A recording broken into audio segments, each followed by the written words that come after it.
We are on the last session. इसमें हम लोग जो न्यू कोर्स के जो चैप्टर्स है, न्यू कोर्स के चैप्टर्स है, हमारा टारगेट रहेगा 4 चैप्टर्स को देखने का। ऑडिट इन ऑटोमेटेड एनवायरनमेंट, फिर audit of different element of financial statements, cooperative society और बैंक ऑडिट। ऐसे 4 टारगेट रहेंगे।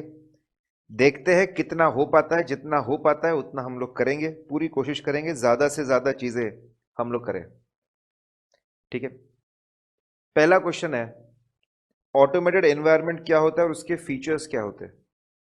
जब बिजनेस के अंदर के processes, purchase process, production process, sales process, accounting process, ये अलग अलग प्रोसेसेस है।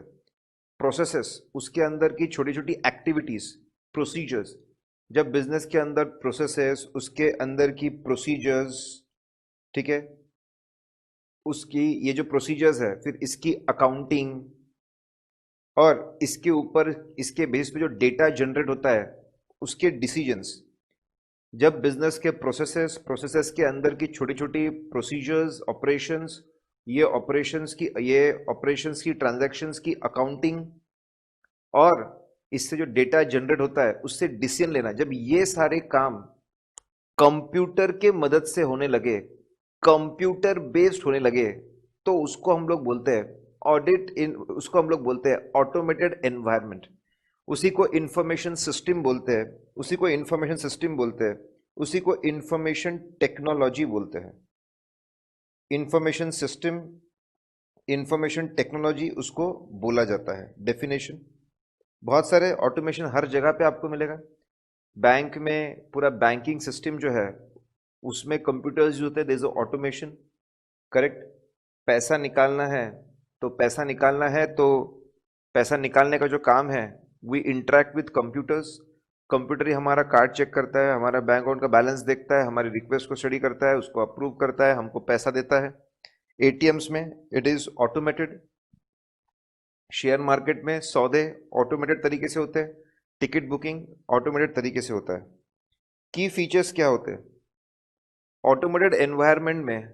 ठीक है, ऑटोमेटेड एनवायरनमेंट में मैनुअल इंटरवेंशन, ह्यूमन बीइंग का इंटरवेंशन कम होते जाता है, कंप्यूटर्स का इन्वॉल्वमेंट बढ़ता जाता है। ह्यूमन इंटरवेंशन, मैनुअल इंटरवेंशन कम होता जाता है, कंप्यूटर्स का इन्वॉल्वमेंट इंप्रूव होता है। और जितना कंप्यूटर्स का इन्वॉल्वमेंट इंप्रूव होता है, बढ़ता जाता है, उतना सिस्टम को बनाना, डिजाइन करना और कॉम्प्लिकेटेड होता रहता है।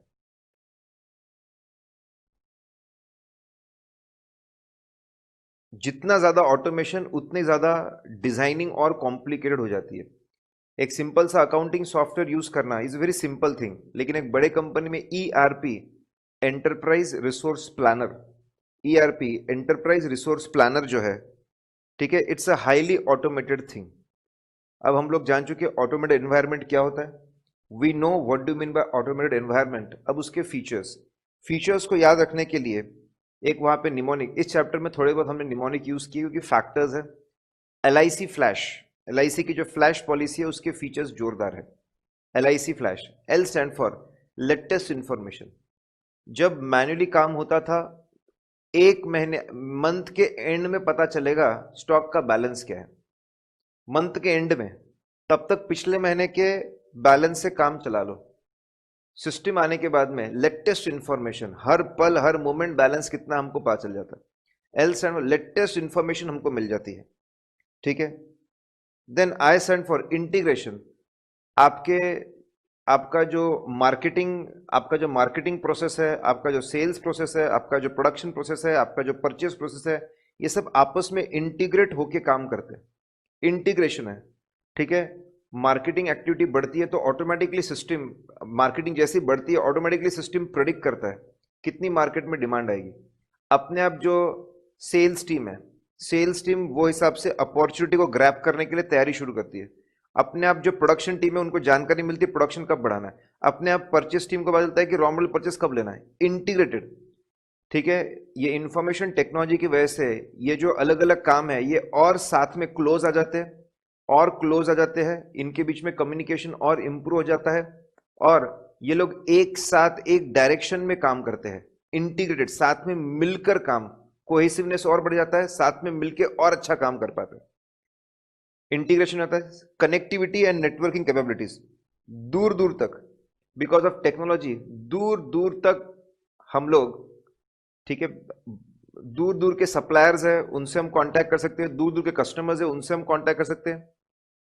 कम्युनिकेशन डिस्टेंस, दूर दूर तक हम कम्युनिकेशन कर सकते हैं, दुनिया के किसी भी कोने तक हम लोग कम्युनिकेशन कर सकते हैं, क्वालिटी कम्युनिकेशन कर सकते हैं, we can do quality communication, ठीक है। नेट कम्युनिकेशन बहुत स्ट्रांग हो गया है, हमारे नेटवर्क्स बहुत स्ट्रांग हो गए हैं, कम्युनिकेशन कर सकते हैं, डेटा एक्सचेंज कर सकते हैं, हेवी डेटा एक्सचेंज कर सकते हैं, इंफॉर्मेशन शेयरिंग कर सकते हैं, ये भी बहुत जबरदस्त इंप्रूव हो चुका है कम्युनिकेशन एंड नेटवर्किंग, डिस्टेंस के हिसाब से भी और क्वालिटी के हिसाब से भी। LIC की फ्लैश बस, F स्टैंड फॉर फास्टर, बहुत फास्ट चीजें होने लगी है, very fast, communicate things have become very fast. L stand for large volume of data, हजारों ट्रांजैक्शन लेके आ जाओ, फटाफट फटाफट प्रोसेसिंग होती है, ठीक है। A stand for data processing में एक्यूरेसी भी है, कंप्यूटर्स है ना साहब, एक्यूरेसी ऑफ द प्रोसेसिंग भी है, सिक्योरिटी भी है, हम जिसको चाहे उसको एक्सेस, ठीक है, सबके यूजर नेम पासवर्ड है, इसको इतना एक्सेस देना, इतने पावर देना हमारे हाथ में, सिक्योरिटी उसके कंट्रोल्स हमारे हाथ में रहते हैं, ये भी फीचर्स है। Less prone to human errors, human beings involve ही कम है, ह्यूमन बींग्स कम इन्वॉल्व है। ह्यूमन बींग्स क्या है, थोड़ी सी लापरवाही हो सकती है, ह्यूमन बींग्स को फटीग आता है, थक जाता है, थकने के बाद गलती हो सकती है, केयरलेस हो जाता है, उसमें गलती हो सकती है, अनजाने में गलती हो सकती है, लेकिन कंप्यूटर्स में ऐसा नहीं होता। तो ये लेटेस्ट इंफॉर्मेशन देते हैं, चीज़ें इंटीग्रेटेड होकर काम करते हैं, कम्युनिकेशन और नेटवर्किंग बहुत फास्ट हो चुका है, फास्ट इंफॉर्मेशन, फास्टर काम होता है, ठीक है, लार्ज वॉल्यूम ऑफ इंफॉर्मेशन हो जाता है, एक्यूरेट इंफॉर्मेशन मिलती है, सिक्योरिटी कंट्रोल्स इंप्रूव हो गए हैं और ह्यूमन एरर्स कम हो गए। ये सब फीचर्स है हमारे ऑटोमेटेड एनवायरनमेंट के। Then principles of automated environment हम पढ़कर आए, फंडामेंटल प्रिंसिपल है, जितना ज्यादा ऑटोमेशन है उतना ज्यादा less and less human intervention है, ठीक है। Fundamental principle less and less human intervention, manual intervention कम हो जाता है, मोर एंड मोर ऑटोमेशन, लेकिन इससे more and more complexity in system designing and implementation आती है। ये फंडामेंटल प्रिंसिपल है, ये हम कवर कर चुके, फर्स्ट पेज पे थे पहले हम लोग। अब relevance of IT, relevance of IT, now what is this relevance of IT, क्यों हम लोग हाथ धो के इंफॉर्मेशन टेक्नोलॉजी के पीछे पड़ चुके हैं, इसका इतना इंपॉर्टेंस क्यों है, why is it so relevant for auditing. अजीब सा उसका एक शॉर्टकट है, मैंने बोला यहां पे हमने निमोनिक्स यूज किया इस चैप्टर में, हाइफाइसिस, ठीक है, हाइफाइसिस, एच है उसका, सेस इज रेलेवेंट इन पीवीआर, ठीक है। अगर हाइफाइसिस गवर्नमेंट लगाती है पीवीआर पे तो रेलेवेंट है, सही है, करेक्ट, ऐसी एक सिंपल सा निमोनिक है, हाइफाइसिस रेलेवेंट है कहां पे, पीवीआर में। Now why is it so important, H stand for hitech nature of business, hitech nature of business, business इतने हाईटेक हो चुके हैं, करेक्ट, बिजनेस इतने हाईटेक, बिजनेसेस ही टेक्नोलॉजी ओरिएंटेड है, ठीक है। Facebook it is technology oriented, Google it is technology oriented, businesses ही इतने ज्यादा टेक्नोलॉजी ओरिएंटेड है, they are driven by technology, they are driven by technology, driven by technology है, इसलिए टेक्नोलॉजी इतनी इंपॉर्टेंट होगी। Then hi-fi nature of the business, businesses और ज्यादा ऑटोमेट होते जा रहे हैं, बिजनेस और ज्यादा ज्यादा बेहतर टेक्नोलॉजी को यूज करते जा रहे हैं, ठीक है। Businesses are becoming, business online हो रहे हैं, और हाईटेक ऑनलाइन हो रहे हैं, वेबसाइट्स बना रहे हैं, ऑनलाइन पेमेंट्स एक्सेप्ट कर रहे हैं, ठीक है, ऑनलाइन वेरिफिकेशन कर रहे हैं, ऑनलाइन आधार कार्ड वेरिफिकेशन कर रहे हैं, ठीक है। तो बिजनेस इतने ज्यादा हाईटेक होते जा रहे हैं, इतनी ज्यादा टेक्नोलॉजी को यूज कर रहे हैं, इसलिए ऑडिटर्स के लिए ये टेक्नोलॉजी को समझना और टेस्ट करना जरूरी हो गया। Businesses are using more and more and more and more of technology, ज्यादा और ज्यादा से ज्यादा टेक्नोलॉजी को यूज कर रहे हैं। जितना ज्यादा बिजनेसेस टेक्नोलॉजी को यूज करेंगे, जितना ज्यादा ये लोग टेक्नोलॉजी को यूज करेंगे, उतना हमको टेक्नोलॉजी को समझना इंपॉर्टेंट हो जाएगा, रेलेवेंट हो जाएगा, ठीक है। Then C stand for complexity of transaction has increased, automation तो हो रहा है but complexity has also increase. Background में अगर आप कॉम्प्लेक्सिटी देखोगे, so many different operating systems are there. Android है, आईओएस है, लिनक्स है, विंडोज है।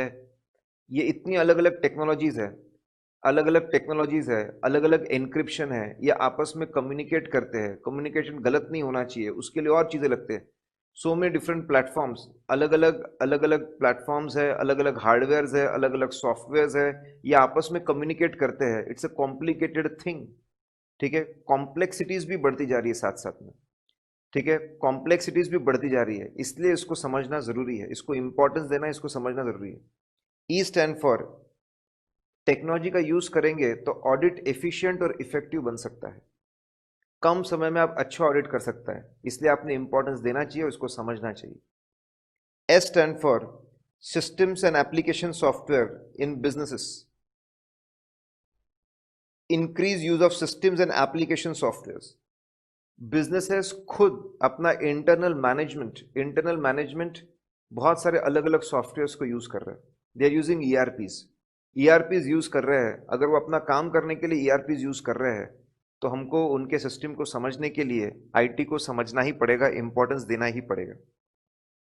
S stand for Indian international standards.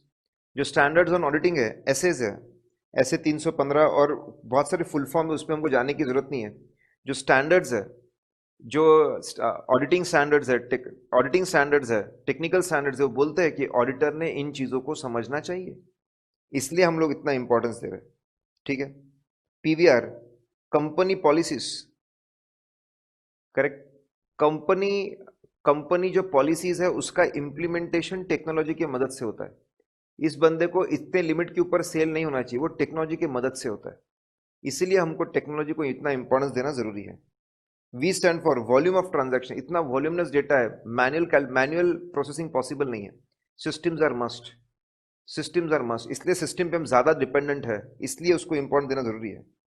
Regulatory requirement, companies act बोलता है कि आपको internal financial control over financial reporting, IFCR, internal controls पे रिपोर्टिंग देनी पड़ेगी, इसलिए सिस्टम को इंपॉर्टेंस देना पड़ रहा है।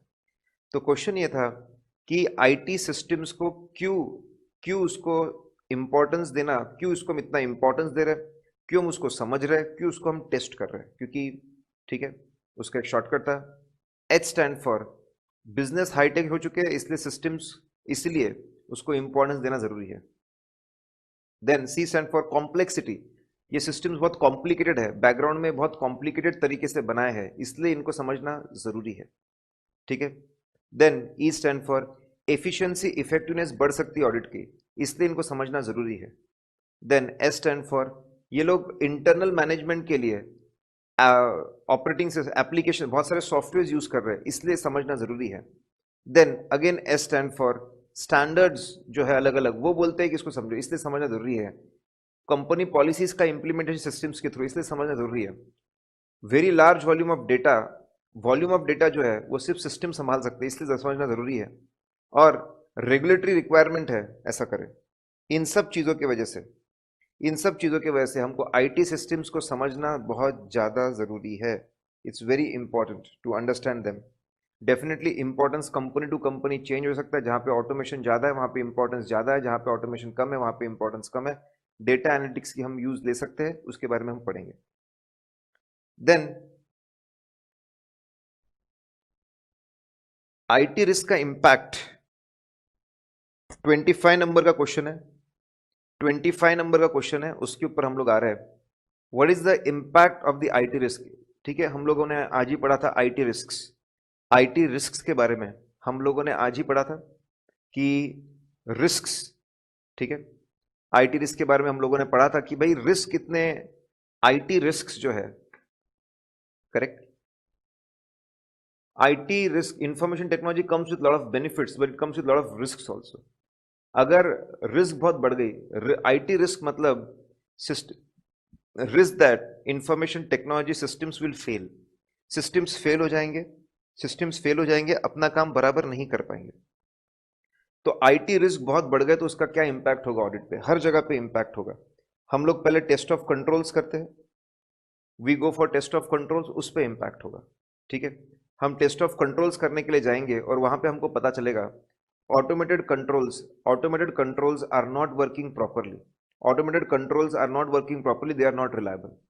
अगर आईटी रिस्क बहुत बढ़ गए, सिस्टम फेल होने लग गए, तो टेस्ट ऑफ कंट्रोल में हमको पता चलेगा automated controls are not working properly. जो पूरे कंप्यूटर सॉफ्टवेयर जिस पूरे कंट्रोल को चलाते हैं उसको ऑटोमेटेड कंट्रोल बोलते हैं। जैसे अगर डेटा को सेल करना कि नहीं करना ये कंप्यूटर सॉफ्टवेयर चेक करता है, इट्स ऑटोमेटेड कंट्रोल, ये ऑटोमेटेड कंट्रोल है, करेक्ट।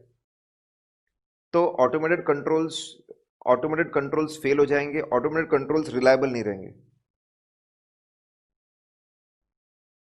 टेस्ट ऑफ कंट्रोल्स में अगर आईटी रिस्क बहुत ज्यादा बढ़ गई, सिस्टम्स फेल होने लगे, तो क्या होगा? टेस्ट ऑफ कंट्रोल में हम देखेंगे ऑटोमेटेड कंट्रोल्स रिलायबल नहीं है, हम उनपे भरोसा नहीं कर सकते। Cannot rely on automated controls, cannot rely on IT dependent control. IT dependent control मतलब आईटी डिपेंडेंट मैनुअल कंट्रोल, मतलब आधा काम आईटी सिस्टम करता है, आधा काम ह्यूमन बीइंग करता है। एरर रिपोर्ट सिस्टम जनरेट करता है, वो एरर रिपोर्ट को स्टडी करना, एग्जामिन करना और रेक्टिफिकेशन ह्यूमन बीइंग करता है। आईटी डिपेंड कंट्रोल वो भी, क्योंकि आईटी सिस्टम ही रिलायबल नहीं है, उसकी रिपोर्ट्स रिलायबल नहीं है, तो we cannot rely on IT dependent control also. IT risk अगर बहुत बढ़ गई तो टेस्ट ऑफ कंट्रोल में हम ऑटोमेटेड कंट्रोल पे भरोसा नहीं कर सकते, आईटी डिपेंडेंट कंट्रोल्स पे भरोसा नहीं कर सकते, सिस्टम से जो डेटा, सिस्टम के अंदर जो डेटा है उस पर भरोसा नहीं कर सकते, सिस्टम्स की रिपोर्ट पे भरोसा नहीं कर सकते, क्योंकि हम सिस्टम पे भरोसा नहीं कर पाएंगे तो हमको सिस्टम्स फेल हो जाएंगे। तो जो सब्सटैंटिव चेकिंग है, टेस्ट ऑफ डिटेल्स है, सब्सटैंटिव चेकिंग है, टेस्ट ऑफ डिटेल्स है, वो हमको ज्यादा करने पड़ेंगे। What is the impact on substantive tests? Substantive test में सेम चीज रिपीट हो रही, मैंने लिखा भी वहां पे, ठीक है। सिस्टम के अंदर के डेटा को हम रिलाई नहीं कर सकते, सिस्टम की रिपोर्ट्स, सिस्टम के डॉक्यूमेंट्स, सिस्टम की रिपोर्ट्स जो जनरेट हो रहे हैं उसके ऊपर हम रिलाई नहीं कर सकते। हमको सब्सटैंटिव टेस्टिंग का जो क्वांटम है वो बढ़ाना पड़ेगा, सब्सटैंटिव टेस्टिंग ज्यादा करनी पड़ेगी। इम्पैक्ट हम लोग देख रहे हैं, आईटी रिस्क बहुत बढ़ गई, controls are going to fail, data is not reliable, perform more substantive test. Substantive test में डेटा रिलायबल नहीं है, perform more substantive test. Reporting में क्या होगा? हमको टीसीडब्ल्यूजी को ये बातें बतानी पड़ेगी, और हम लोग जो internal controls over financial reporting की जो रिपोर्ट देते हैं उसमें ही बताना पड़ेगा, दोष चार्ज गवर्नेंस को बताना पड़ेगा, और जो ऑडिट रिपोर्ट्स है, audit reports on internal financial control, financial reporting, उसमें हमको ये गलतियां बतानी पड़ेगी। So there is impact on test of controls. Test of control के बाद सब्सटैंटिव चाहिए होती है, उस पर भी इम्पैक्ट है, उसके बाद रिपोर्टिंग होती है, उस पर भी इम्पैक्ट है। हमारा काम बहुत बढ़ जाएगा, मेहनत बहुत ज्यादा बढ़ जाएगी,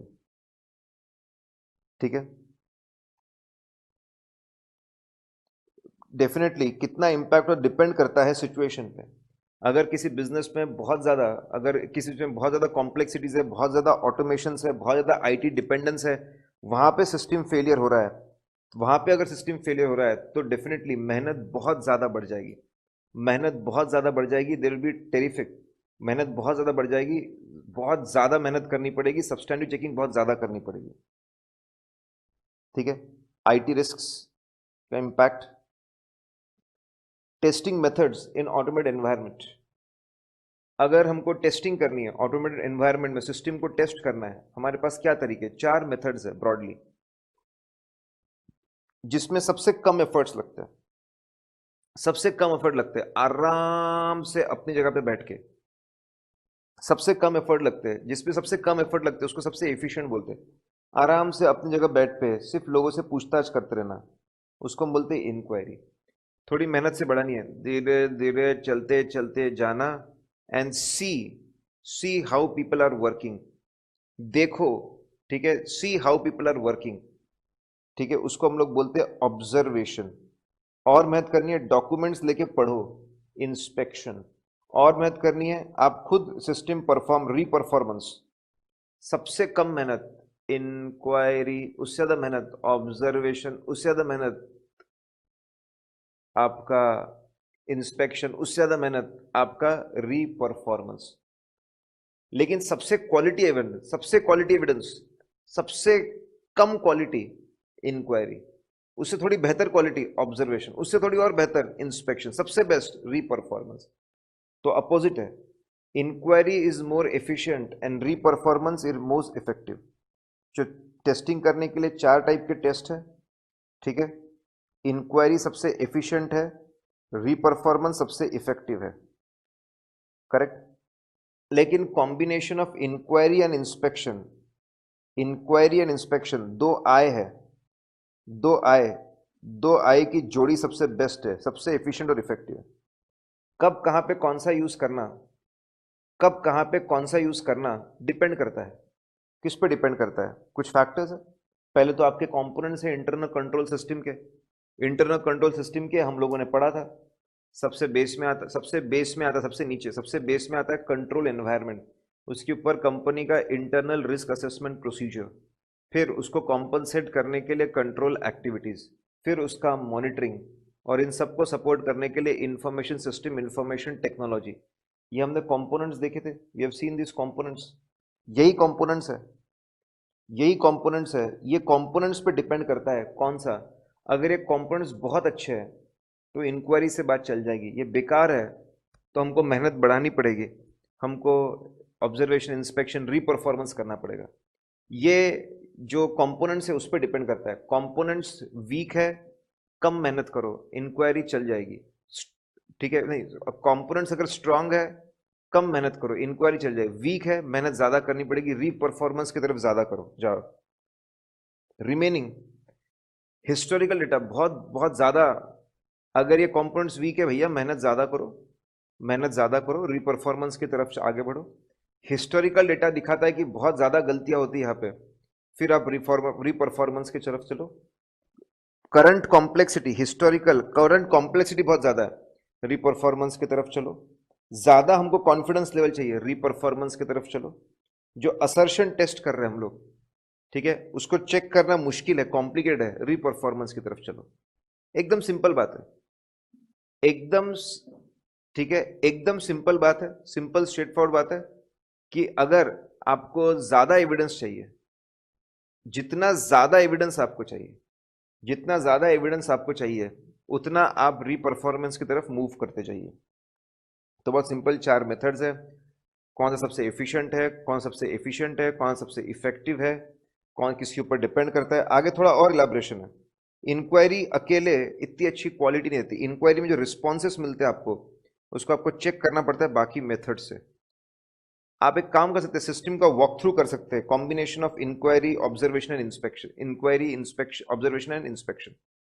वॉक थ्रू मतलब किसी भी सिस्टम को शुरुआत से लेके आखिरी तक पूरा स्टडी करना, एनालाइज करना। किसी भी ट्रांजैक्शन को शुरुआत से लेके आखिरी तक स्टडी करना, एनालाइज करना। इनिशिएट कैसे, हाउ इट इनिशिएट्स, इनिशिएट कैसे होता है, इनिशिएट कैसे होता है, प्रोसेस कैसे होता है, एग्जीक्यूट कैसे होता है, अकाउंटिंग कैसे होती है, ये सब चीजें, ठीक है। ये सब चीजें, ये सब चीजें, ये सब चीजें जो हम लोग देखते हैं, करेक्ट, करेक्ट, वॉक थ्रू जो हम लोग करते हैं, तो वो हमको अच्छा एविडेंस देती है। तो इंक्वायरी को बाकी लोगों के साथ में कंबाइन करके वॉक थ्रू करो, अच्छा इंफॉर्मेशन देगा। ऑब्जर्वेशन इज गुड, ठीक है। ऑब्जर्वेशन, आप यू गो एंड सी कि यूजर्स जो लोग हैं वो कैसे काम कर रहे हैं अलग अलग सिनेरियोज में, ठीक है। आप खुद जाके देखो कि जब आप खुद जा कुछ, अगर आप कोई ऐसा ट्रांजैक्शन एंटर करते हो जिसमें एरर एक्सपेक्टेड है, तो एरर दिख रहा है क्या, वो खुद जाके आप ऑब्जर्व करो। इंक्वायरी को हमेशा कॉम्बिनेशंस में यूज करो, लोगों को ऑब्जर्व करो कैसे काम कर रहा है, आप खुद देखो सिस्टम्स बराबर गलत ट्रांजैक्शंस को रोक रहा है क्या, वो ऑब्जर्व करना चाहिए। इंस्पेक्शन, सिस्टम कैसे बना है, टेक्निकल मैनुअल्स, यूजर मैनुअल्स के इंस्पेक्शन आप कर सकते हो। Technical manuals, user manuals, system configurations कैसे है वो आप चेक कर सकते हो। रोज लॉग्स कैसे बन रहे हैं वो आप देख सकते हो। रीपरफॉर्मेंस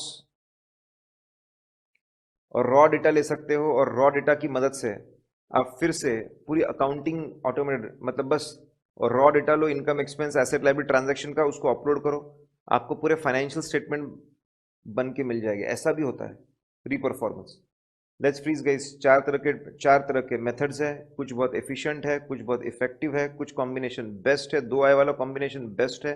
कहाँ पे कोई डिपेंड करता है। फिर कुछ एक्स्ट्रा बातें, थोड़ी एक्स्ट्रा बातें इंक्वायरी की कॉम्बिनेशन में यूज करो, फिर इंक्वायरी से थोड़ा सा और ऑब्जर्वेशन की खास बात है, जाके आप ऑब्जर्व करो लोग कैसे काम कर रहे हैं, दैट विल बी यूजफुल रहेगा। उससे और ज़्यादा मेहनत करनी है, इंस्पेक्शन करिए, दुनिया भर के manuals, user manuals, configuration, system logs आप स्टडी कर सकते हैं। Reperformance is also good source of information. Data analytics, data analytics बहुत सारा डेटा कलेक्ट करना। Data is very important now it is, बहुत ज़्यादा। मोबाइल वाला डेटा नहीं, information, data is very important. बहुत सारा रॉ डेटा इकट्ठा करना, उसको एनालाइज करना, उसको स्टडी करना, उससे एक मीनिंगफुल उससे एक मीनिंगफुल कंक्लूजन निकालना, उसको हम लोग बोलते हैं डेटा एनालिटिक्स। जैसे अभी लाखों लोगों को कोरोना हुआ है, उन सब का डेटा, डिटेल में डेटा, लाखों लोग, सपोज हम लोगों ने 15 लाख लोगों का डेटा लिया, ठीक है, 15 लाख लोगों का डेटा, इनका बर्थ कब हुआ था, कौन से साल में इनका बर्थ हुआ था, कौन से लोकेशन से ये लोग हैं, इनकी स्कूलिंग कैसी हुई थी, ठीक है, इनको उनको और कौन सी बीमारियां हैं, ये वेजिटेरियंस है, नॉन वेजिटेरियंस है, ये अल्कोहल, ठीक है, अल्कोहल लेते थे नहीं लेते थे, सिगरेट्स, ठीक है, स्मोक करते थे नहीं करते थे, करेक्ट, इनकी ईटिंग हैबिट्स कैसी थी, इनका मेडिकल हिस्ट्री कैसे था, उनका प्रेजेंट, ऐसे बहुत सारा डेटा हम लोगों ने इकट्ठा किया, बहुत सारा। और फिर बहुत सारे टेस्ट हम लोग रन कर सकते हैं, कौन से उम्र के लोगों को ज़्यादा हो रहा है, डेथ कौन से उम्र के लोगों में ज़्यादा हो रही है, कौन सी दवाइयाँ काम कर रही है, कैसी दवाइयाँ काम कर रही है, कौन सी दवाइयाँ बिल्कुल काम नहीं कर रही है, कौन सी चीज़ें अच्छी है, कौन सी चीज़ें बुरी है। Lot of things are there, lot of things, ठीक है, बहुत सारी चीज़ें।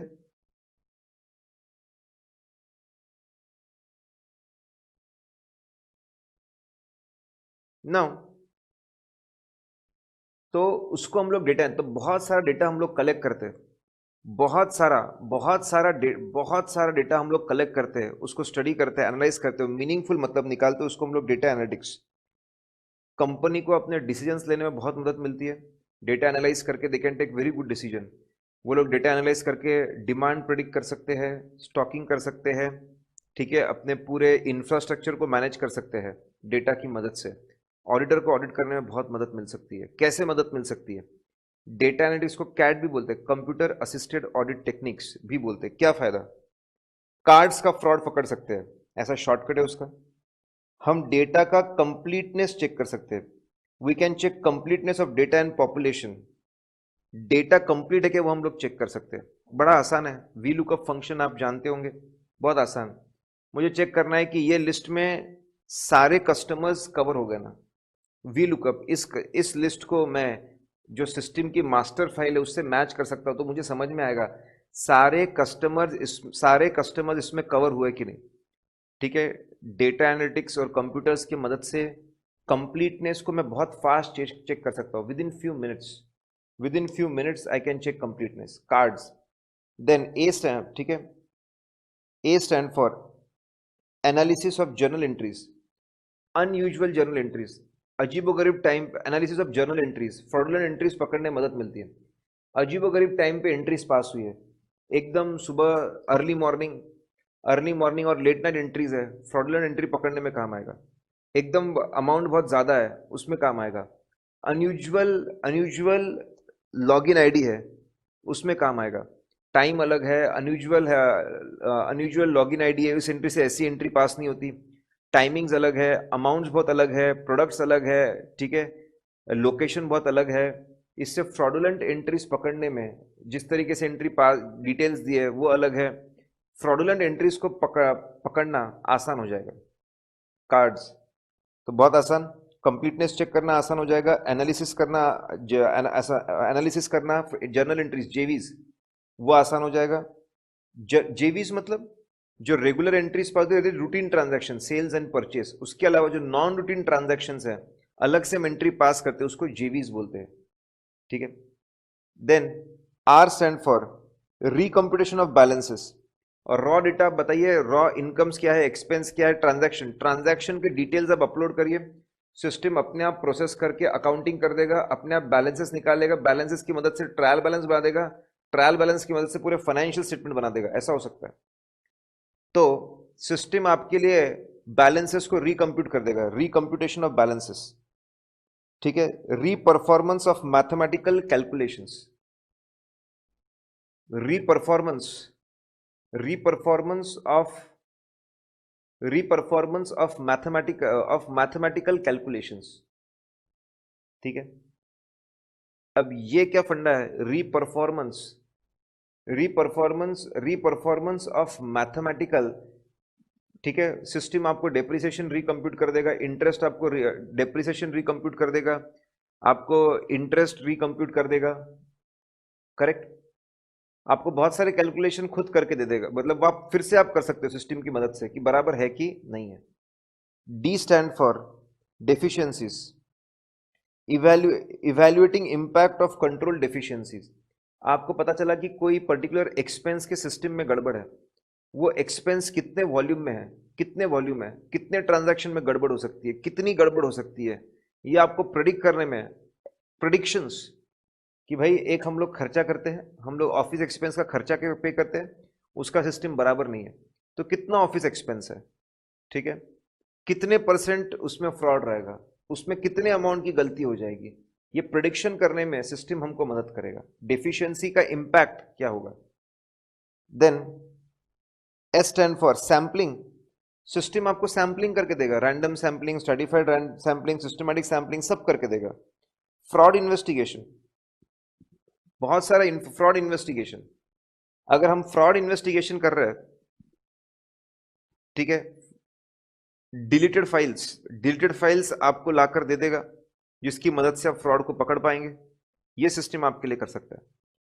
तो कंप्यूटर्स की मदद यूज करके जब हम लोग डीके मीनिंगफुल, कोई कंप्यूटर्स की मदद करके लार्ज वॉल्यूम ऑफ डेटा को प्रोसेस करके कोई मीनिंगफुल कंक्लूजन ड्रॉ करते हैं, दैट इज डेटा एनालिटिक्स, इसी को कैड बोलते हैं। ऑडिट में बड़े काम की चीज है, कंप्लीटनेस चेक करने में काम आएगा, एनालिसिस फ्रॉडुलेंट जेवीज की एनालिसिस में काम आएगा, रिकम्प्यूटेशन ऑफ बैलेंस में काम आएगा, री परफॉर्मेंस ऑफ मैथमेटिकल कैलकुलेशन में काम आएगा, डेफिशिएंसी वैल्यूएशन में काम आएगा, ठीक है, फिर सैंपलिंग में काम आएगा, और फ्रॉड इन्वेस्टिगेशन में काम आएगा। एक चैप्टर खत्म हो गया सब, बधाई हो, we are through with one chapter. लेकिन अगला चैप्टर लंबा चौड़ा रहेगा।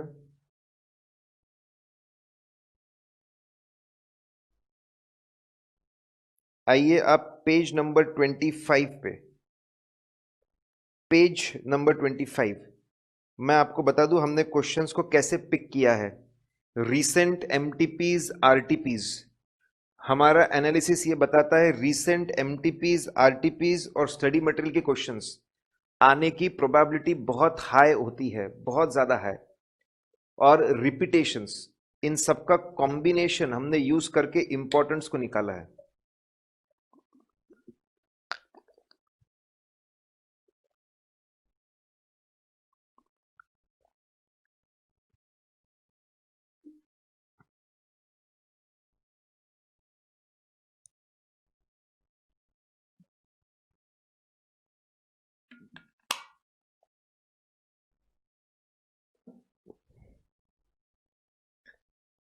लेट्स सी,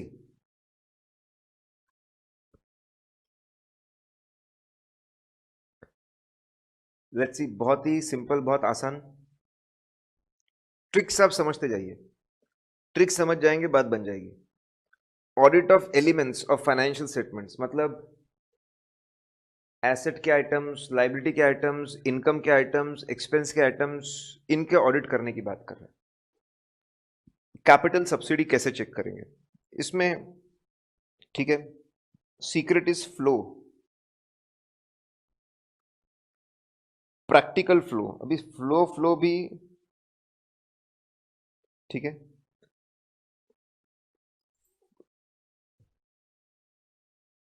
या फिर यहां पे ट्रांजैक्शन फ्लो, हम फ्लो को भी नाम देंगे, बस ट्रांजैक्शन फ्लो ध्यान दीजिए।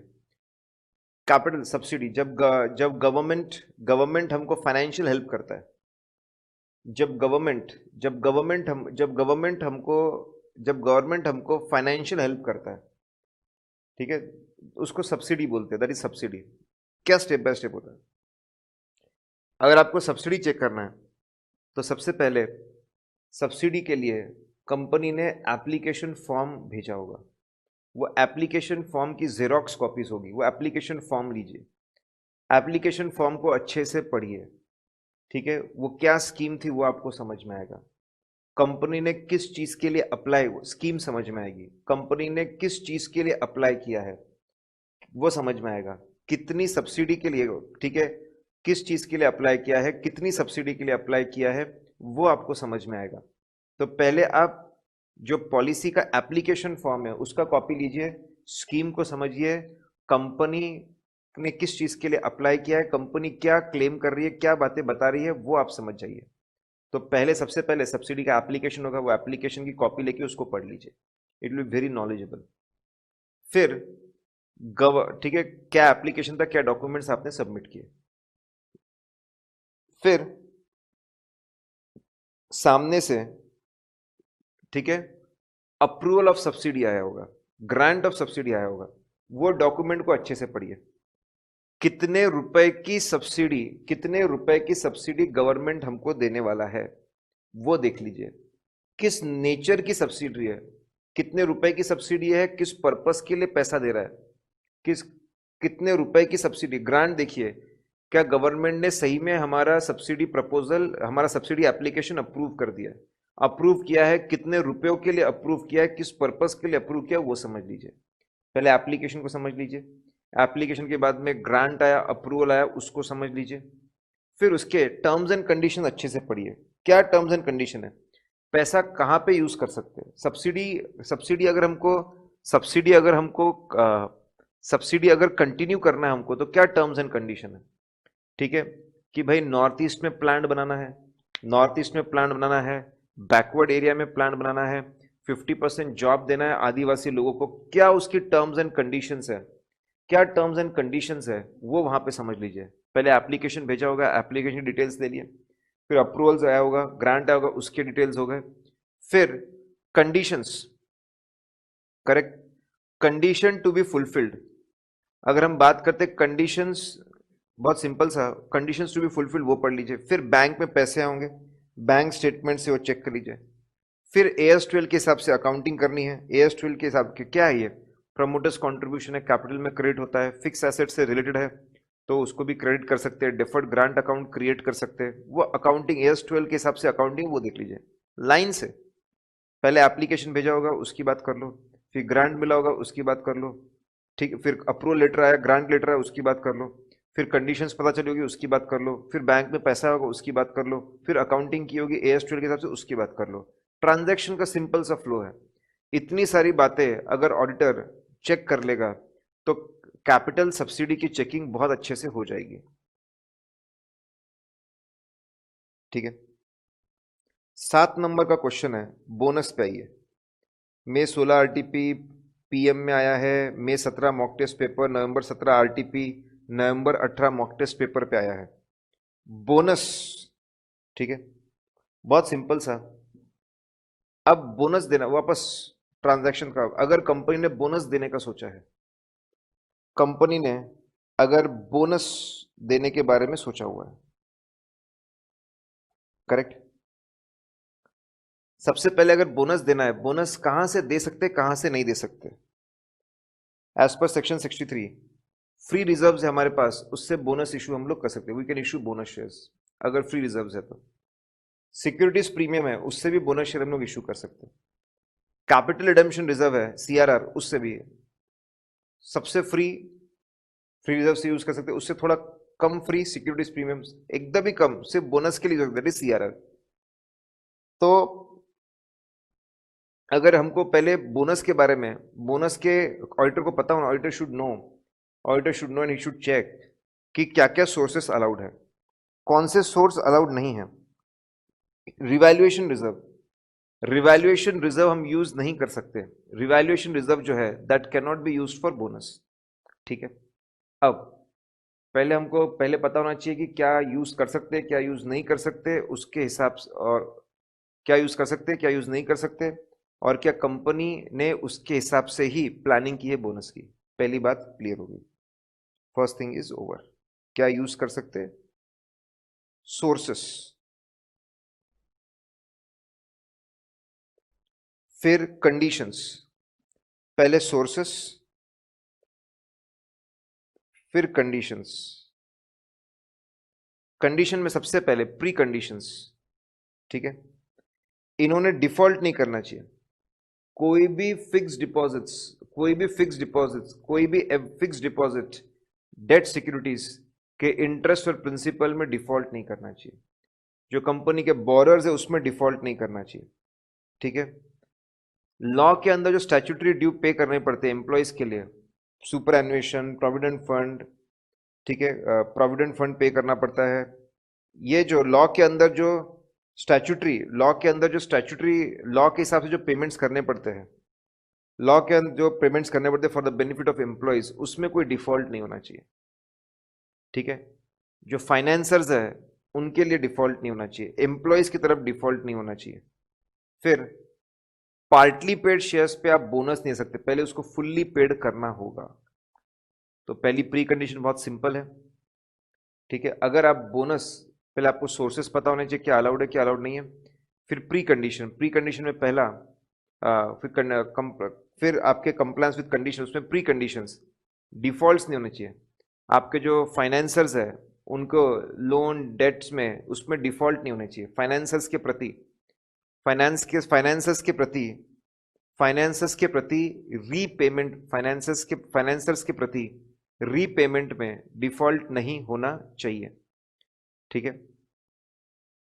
फिर एम्प्लॉयज के जो स्टैट्यूटरी ड्यूज है, एम्प्लॉयज के जो स्टैट्यूटरी ड्यूज है, एम्प्लॉयज के जो स्टैट्यूटरी ड्यूज है, ठीक है, एम्प्लॉयज के स्टैट्यूटरी ड्यू जो है उसमें भी डिफॉल्ट नहीं होना चाहिए। पार्टली पेड शेयर्स भी नहीं होने चाहिए, पहले उसको फुल्ली पेड करना पड़ेगा। ये प्री कंडीशंस। प्रोसेस, आर्टिकल्स ने ऑथराइज करना चाहिए, बोर्ड ऑफ डायरेक्टर्स ने रेकमेंड करना चाहिए, शेयर होल्डर के मीटिंग में रेजोल्यूशन पास होना चाहिए। आर्टिकल्स भी रेडी है, बोर्ड ऑफ डायरेक्टर्स भी रेडी है, रेकमेंड कर रहे हैं, और रेजोल्यूशन पास हो गया तब जाके बोनस इशू हो सकता है, ठीक है। एक बार अनाउंस करने के बाद स्पेशल पॉइंट्स, एक बार अनाउंस होने के बाद उसको विड्रॉ नहीं कर सकते, ऐसा धोखा नहीं। अनाउंस कर दिया, शेयर के प्राइसेस बढ़वा लिए, फिर अब कैंसिल कर लेते और प्राइस गिरा देते, ऐसा नहीं चलेगा। You can not give in lieu of dividend, dividend के बदले में बोनस शेयर दे सकता हूं, ये अलाउड नहीं है। डिविडेंड अनाउंस किया डिविडेंड दो, बोनस अनाउंस किया बोनस दो। तो बहुत सिंपल सा है, पहले आपको सोर्सेस क्या अलाउड है क्या नहीं वो पता होना चाहिए। फिर कंडीशंस में आपको पता होना चाहिए कि पहले प्री कंडीशंस फुलफिल होनी पड़ती है, फिर उसके बाद में रेजोल्यूशंस पास करने पड़ते हैं, ये पता होने चाहिए। और स्पेशल पॉइंट्स में, स्पेशल पॉइंट में बहुत ही सिंपल चीज़ है, आप उसको विड्रॉ नहीं कर सकते और डिविडेंड के बदले बोनस शेयर नहीं दे सकते। Share at discount, share at discount section 53 prohibit करता है, सेक्शन 53 प्रोहिबिट करता है, और सेक्शन 54 एक्सेप्शंस देता है। स्वेट इक्विटी शेयर्स और कुछ एक्सेप्शंस है। 53 प्रोहिबिट करता है कि आप डिस्काउंट पे शेयर इशू नहीं कर सकते, सेक्शन 54 कुछ एक्सेप्शंस देता है, अलाउ करता है कहाँ कहाँ पे आप डिस्काउंट में शेयर इशू कर सकते हैं, वो तो ठीक है यहाँ पे, लेकिन फोकस हमारा पनिशमेंट्स पे। कंपनी के ऊपर 1 लाख से 5 लाख का जुर्माना, कंपनी के ऑफिसर के ऊपर 1 लाख से 5 लाख का जुर्माना, या 6 महीने की सजा, या बोथ। शेयर्स डिस्काउंट पे इशू, शेयर्स डिस्काउंट पे इशू नहीं कर सकते, डिस्काउंट पे इशू नहीं कर सकते। इसके exception section 54, sweat equity share आप डिस्काउंट पे इशू कर सकते हैं। रिसेंटली अमेंडमेंट भी आया कि अगर आप क्रेडिटर्स, बैंक, ठीक है, क्रेडिटर्स है, क्रेडिटर्स है, क्रेडिटर्स को, क्रेडिटर्स है, आप जो आपके लेंडर्स है उनका लोन आप रीपे नहीं कर पा रहे हो, जो लेंडर्स है उनका लोन आप रीपे नहीं कर पा रहे हो, वो रीपेमेंट में आप शेयर इशू कर सकते हैं डिस्काउंट पे। इट इज अलाउड कि आप डिस्काउंट में शेयर इशू कर सकते हैं, ठीक है। डिस्काउंट में शेयर्स को इशू किया जा सकता है, बस समझ रहे, बहुत सिंपल। ऐसे तो बैंड है सब, ऐसे तो बैंड है, लेकिन एक्सेप्शन है। Sweat equity share is a exception, sweat equity share, ठीक है, sweat equity share is a exception. जो आपके लेंडर्स है, लेंडर्स पे भी आप डिस्काउंट पे शेयर दे सकते हो, आप एनसीएलटी स्कीम के अंदर है तो वो भी एक्सेप्शन में आता है। ठीक है, अगर आपने माना नहीं तो 1 लाख से 5 लाख कंपनी, ऑफिसर 1 लाख से 5 लाख, 6 महीने के लिए सजा। ऑडिटर को बस यही तो चेक करना है। ऑडिटर को देखना है कि जब भी शेयर इशू किए गए, मिनट्स को एनालाइज करना है, कोई डिस्काउंट पे तो इशू नहीं किया। बोर्ड ऑफ डायरेक्टर्स के मिनट्स देखो, शेयर होल्डर्स के मिनट्स देखो, कोई डिस्काउंट पे तो शेयर्स का इशू नहीं हुआ है, वो चेक करना जरूरी है। ठीक है, और इसके अलावा अगर शेयर इशू होते हैं तो सभी शेयर्स के, अगर वो फ्रेश इशू है, राइट इशू है, प्रेफरेंशियल इशू है, सबके relevant law rules regulation follow किए गए। तो बहुत आसान है। डिस्काउंट के लिए सेक्शन 53, 54, बाकी इशू के लिए और भी सेक्शन है वो, और पनिशमेंट दी हुई है। सिंपल सा है ये बचपन से हम लोग पढ़ रहे हैं। 30 नंबर का सिक्योरिटीज प्रीमियम। शेयर जब इशू करते हैं, शेयर जब इशू करते हैं तो फेस वैल्यू से, शेयर्स जब आप इशू करते हैं तो फेस वैल्यू से जितना भी ज्यादा पैसा आता है, एक्स्ट्रा मनी जो भी आता है, ठीक है, वो हम सिक्योरिटीज प्रीमियम अकाउंट, ठीक है, शेयर इशू करने में सिक्योरिटीज प्रीमियम अकाउंट है, वो सिक्योरिटीज प्रीमियम अकाउंट में हम लोग क्रेडिट करते हैं। ठीक है, सिक्योरिटीज प्रीमियम अकाउंट में हमको फेस वैल्यू से ज्यादा मिला एज पर सेक्शन 52, वहां पे हम लोग उसको क्रेडिट करते हैं।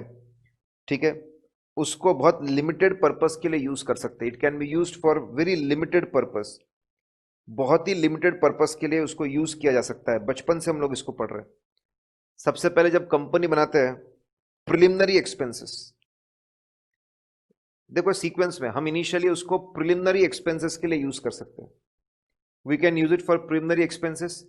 फिर शेयर्स इशू करते हैं, equity shares, preference shares, debentures, उसके इशू डिस्काउंट और एक्सपेंस के लिए पहले प्रिलिमिनरी, कंपनी बनने के वक्त प्रिलिमिनरी एक्सपेंस लगते हैं, उसको एडजस्ट, उसको उसके लिए वो खर्चे को एडजस्ट कर सकते हैं सिक्योरिटीज प्रीमियम से।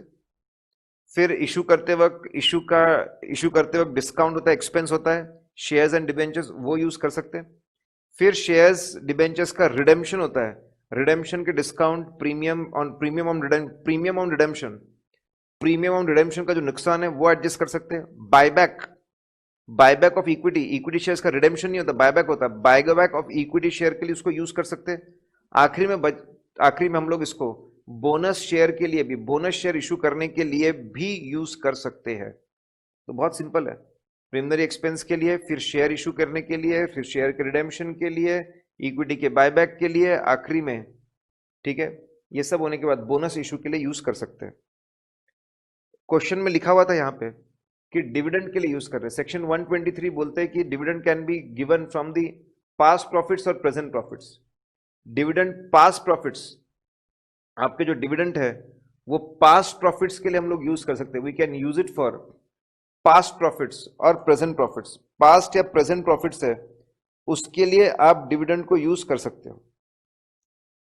For that you can use, उसके लिए आप वो आप डिविडेंड के लिए यूज कर सकते हो।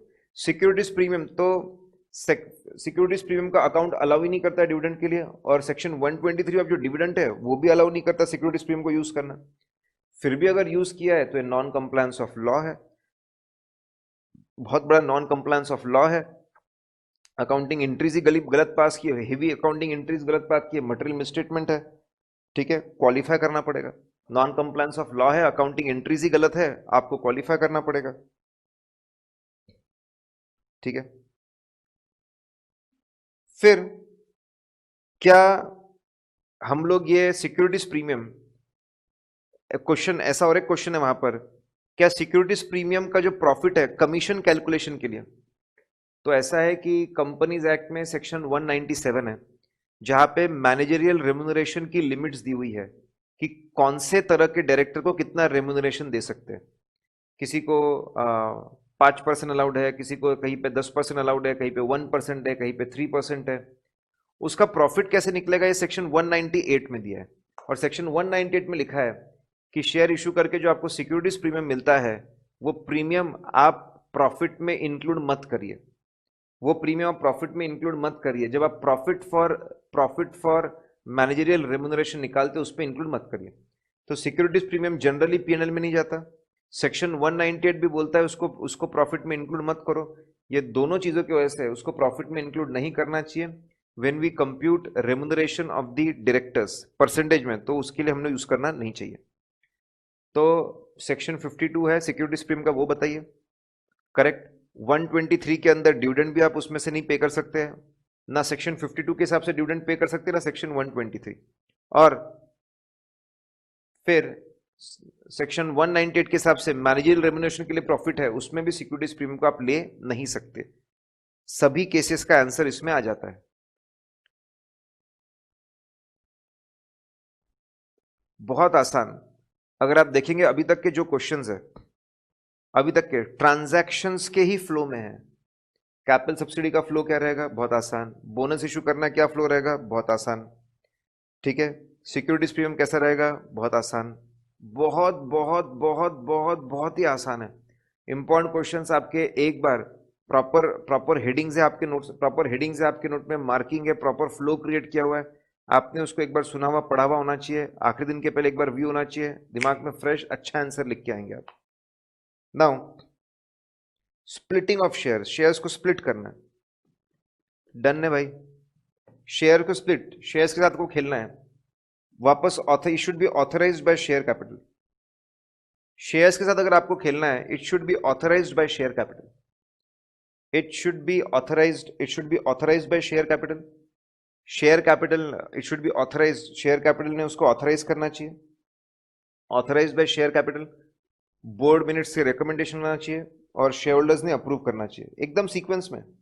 स्प्लिट है, आपको 10 रुपए के शेयर को 1 रुपए पे करना है। ठीक है। शेयर होल्डर आर्टिकल्स ने ऑथराइज कर दिया, बहुत बढ़िया। बोर्ड ने ऑथराइज कर दिया, बहुत बढ़िया। शेयर होल्डर ने ऑथराइज कर दिया, बहुत बढ़िया। ऑथराइज करने के बाद आरओसी को इन्फॉर्म कर दो फॉर्म SH7 में कि भैया हम स्प्लिट कर रहे हैं, बहुत बढ़िया। स्प्लिट करने के बाद में एमओए को आप अपडेट कर दीजिए, बहुत बढ़िया। अकाउंटिंग कर दीजिए, बहुत बढ़िया। रजिस्टर ऑफ मेंबर्स को भी आप अल्टर कर दीजिए, बहुत बढ़िया। बहुत ही आसान, सिंपल। पहले आर्टिकल्स ने अप्रूव किया, फिर बोर्ड ने अप्रूव किया, फिर शेयर होल्डर्स ने अप्रूव किया, फिर फाइलिंग हुई, फिर मेमोरेंडम बदला, अकाउंटिंग हुई, रजिस्टर बदला। Splitting is very very simple.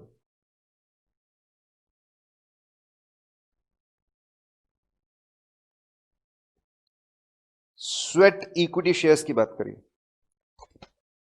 Section 54 में, सेक्शन 54 में हम लोग बात करते हैं स्वेट इक्विटी शेयर्स की। होते क्या है स्वेट इक्विटी शेयर? जब शेयर्स एम्प्लॉयज को दिए जाते हैं, क्योंकि वो एम्प्लॉयज एम्प्लॉय एम्प्लॉय हमको नो हाउ बता रहा है, कोई बहुत ही सीक्रेट बात, बहुत ही सीक्रेट बात, बहुत ही इंपॉर्टेंट बात बता रहा है कि उससे कैसे काम करना चाहिए। कोई नो हाउ हमको बता रहा है, कोई प्रोडक्शन प्रोडक्शन ऑफ गुड्स का, production of goods and services का कोई पेटेंट, कोई डिजाइन, कोई टेक्नोलॉजी हमको बता रहा है, कोई नो हाउ बता रहा है, कोई इंटेलेक्चुअल राइट्स, पेटेंट राइट्स हमारे नाम पे ट्रांसफर कर रहा है, किसी भी तरीके से हमारी एंटिटी को बहुत ज्यादा वैल्यू एडिशन कर रहा है। अगर एम्प्लॉयज हमारे लिए बहुत बहुत अच्छा काम करते हैं तो बदले में उनको हम लोग कंपनी के शेयर्स दे सकते हैं सस्ते में। दोनों का फायदा है। हमारा फायदा है कि कैश का आउटफ्लो नहीं हुआ, उसका फायदा है कि उसको सस्ते में शेयर्स मिल गए, मार्केट में शेयर्स बेचेंगे तो जम के पैसे मिलेंगे। दोनों का फायदा है। तो सेक्शन 54 का मतलब, section 54 is for sweat equity share, उसका मतलब हमने समझा। शेयर्स इशू करने हैं, sweat equity shares, it should B authorised by special resolution. Special resolution, share issue करने, स्पेशल रेजोल्यूशन शेयर होल्डर्स ने अप्रूव करना चाहिए। ठीक है। आप नए शेयर इशू कर रहे हैं, कोई छेड़छाड़ थोड़ी कर रहे हैं, नए शेयर इशू कर रहे हैं, लेकिन स्पेशल रेजोल्यूशन होना चाहिए। उस रेजोल्यूशन के अंदर सारी डिटेल्स, कितने शेयर इशू करने वाले हैं, किसको इशू करने वाले हैं, कितने में इशू करने वाले हैं, कितने पैसे मिलने वाले हैं, ये सारी बातें स्पेशल रेजोल्यूशन के अंदर होनी चाहिए। किसको दे रहे हैं with all the details. Listed company है तो सेबी के जो रेगुलेशंस है वो रेगुलेशन भी फुलफिल करने पड़ेंगे। तो अगर नॉर्मल कंपनी है तो स्पेशल रेजोल्यूशन लगेगा, लिस्टेड कंपनी तो सेबी के रेगुलेशन भी। और ये जो राइट्स दिए जाएंगे सामने को, इनके पास पारी पासु राइट रैंक रहेगा, दे should B rank pari passu, मतलब exactly same as other shareholders, कोई भेदभाव नहीं होगा। इनको जो शेयर्स मिलेंगे वो बाकी शेयर होल्डर जैसे ही रहेंगे, कोई इनके साथ भेदभाव नहीं होना चाहिए। सेक्शन 54 है, इसका मतलब देखा। इशू अगर करना है तो किसकी परमिशन लगती है वो हम लोगों ने देखा। ठीक है। और पारी पासु रहेंगे। बहुत बहुत आसान, बहुत सिंपल है, बहुत आसान है। एक फ्लो में अगर आप पढ़ेंगे तो फटाफट याद होते रहेगा। Then reserves, reserves, reserves versus provision क्या फर्क है, और कैपिटल रिजर्व रेवेन्यू रिजर्व में क्या फर्क है, देख लीजिए, बहुत आसान। जब जब प्रॉफिट्स, प्रॉफिट कमाने के बाद, प्रॉफिट कमाने के बाद, नेट प्रॉफिट कमाने के बाद, जब कंपनी के लोग वॉलेंटरीली, कमाने का कंपनी के लोग वॉलेंटरीली प्रॉफिट को निकालते हैं, अप्रोप्रिएट करते हैं किसी पर्पस के लिए, ठीक है, voluntarily, and it is not a liability, ये किसी तरह की लाइबिलिटी नहीं, किसी तरह की लाइबिलिटी, किसी तरह की कॉन्टिजेंसी, किसी तरह की लाइबिलिटी, किसी तरह की कॉन्टिजेंसी कमिटमेंट नहीं है, मतलब कोई तरह, किसी भी तरह का पेएबल नहीं है, किसी भी तरह की लाइबिलिटी नहीं है, कॉन्टिजेंसी नहीं है, कमिटमेंट नहीं है जहां पे हमको पैसे पे करने, या फिर reduction value of assets, provision for doubtful debt, provision for, ऐसा भी कुछ भी नहीं कि एसेट की वैल्यू कम हो रही है। जब हम अपनी इच्छा से, खुद अपनी इच्छा से प्रॉफिट्स को अप्रोप्रिएट करते हैं, बिना ये दो कारण के, ना किसी को पैसा पेएबल है, ना उसका प्रोविजन है, ना उसके किसी को पैसा पेएबल है, ना किसी से किसी की एसेट की वैल्यू कम हो रही है, उसको हम रिजर्व्स बोलते हैं। Provisions on the contrary are charge against profits, reserves are appropriation of profit, net profit निकलने के बाद, provisions are charge against profit, net profit निकलने के पहले उसको चार्ज किया जाता है। वापस दो मेन रीजन होते हैं लाइबिलिटी के लिए। कोई लाइबिलिटी है जिसका अमाउंट फिक्स नहीं कर पा रहे, जिसका एक्यूरेट अमाउंट फिक्स नहीं कर पा रहे, उसके लिए हम प्रोविजन बनाते हैं, क्लेम के लिए हम लोग प्रोविजन बनाते हैं। ये दो पॉइंट, लाइबिलिटी,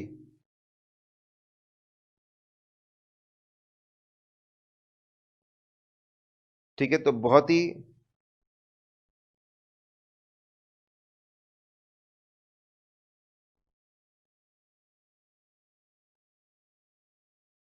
प्रोविजन या तो लाइबिलिटी के लिए हो सकता है,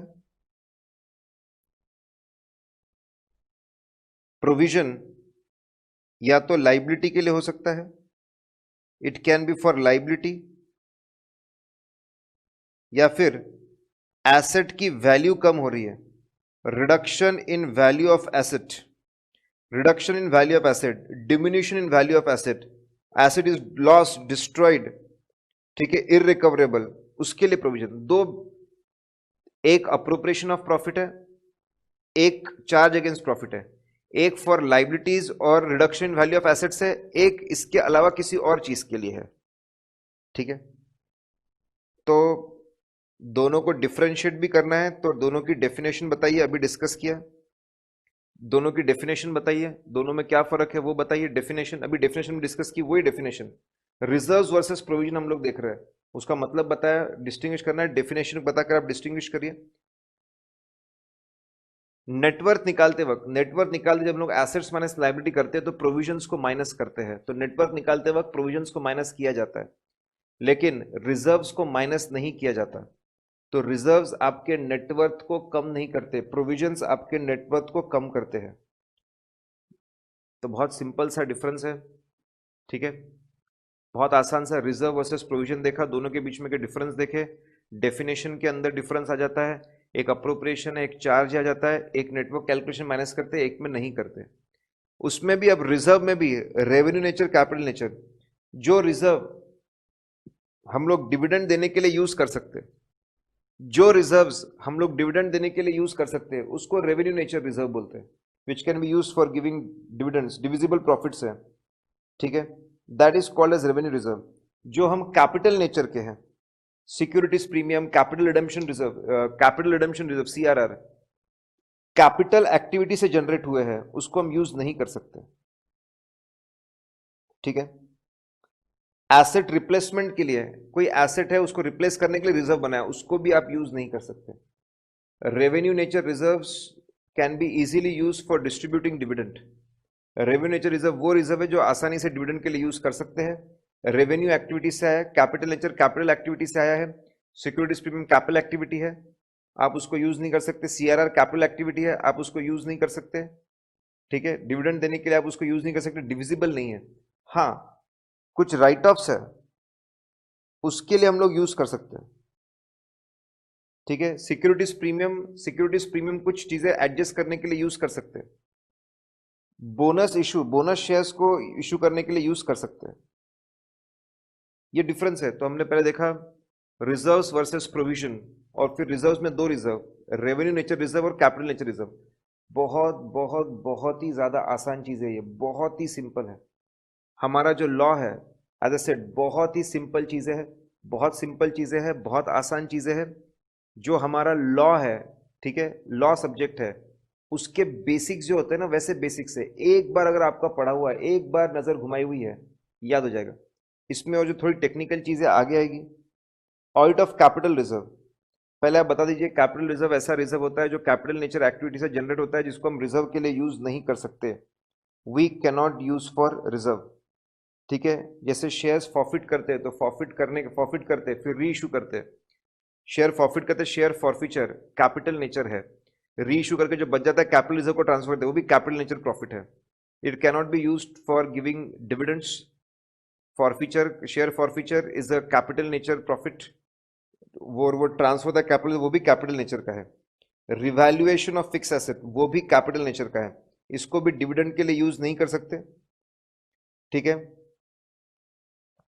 डिविडेंड के लिए भी यूज नहीं कर सकते इसको, तो बोनस इशू के लिए भी यूज नहीं कर सकते।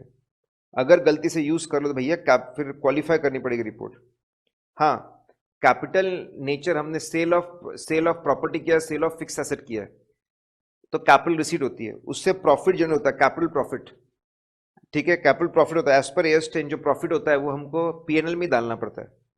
तो अगर हमको कैपिटल रिसीट्स हुई है, उसमें कैपिटल नेचर प्रॉफिट हुआ है जो हम लोगों ने पीएनएल में ट्रांसफर किया है। रिमेंबर, कैपिटल रिसीट नहीं, कैपिटल नेचर प्रॉफिट।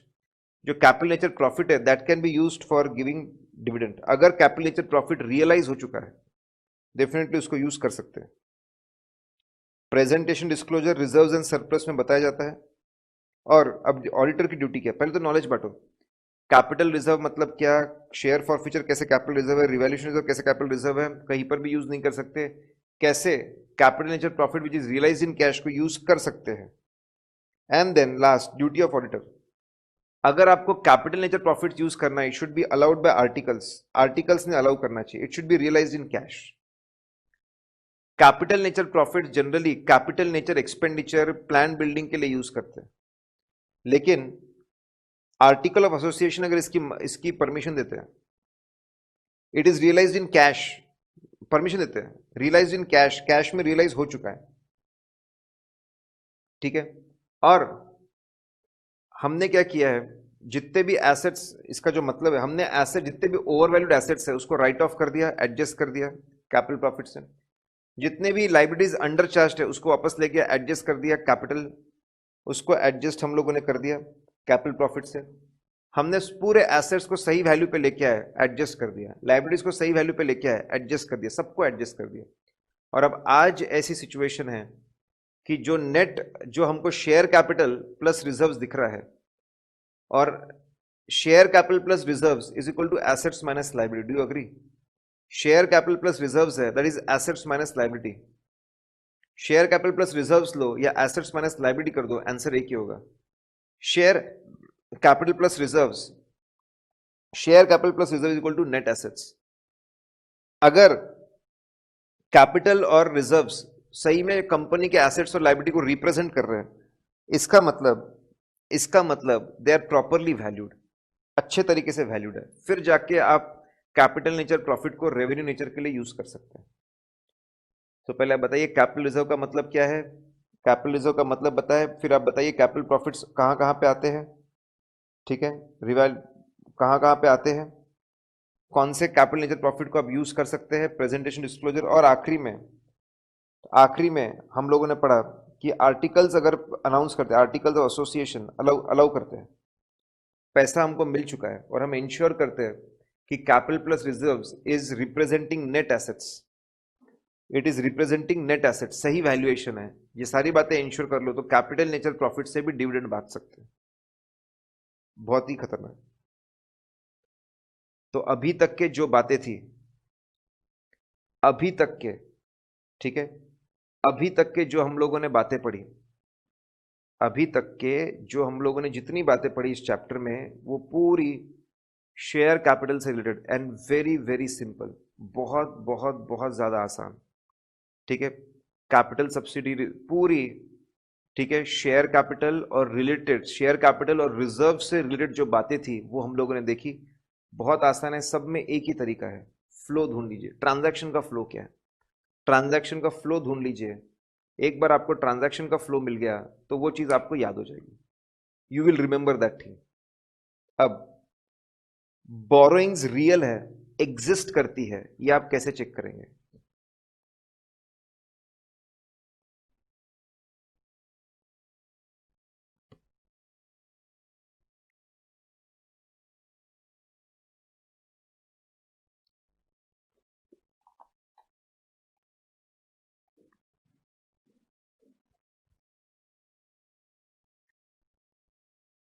ठीक है, लेट्स सी, यहां पर भी, यहां पर भी सेम चीज है, फ्लो। अगर बोरोइंग्स, अगर बोरोइंग्स सच्ची है,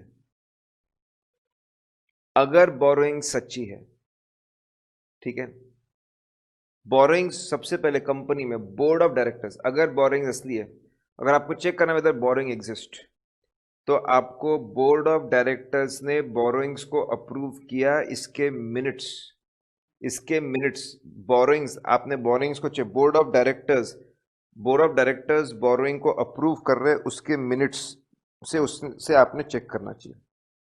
पहला, अप्रूवल के बाद में अग्रीमेंट बनेगा, कंपनी और लेंडर के बीच में अग्रीमेंट बनेगा, वो अग्रीमेंट से आपने उसको चेक करना चाहिए।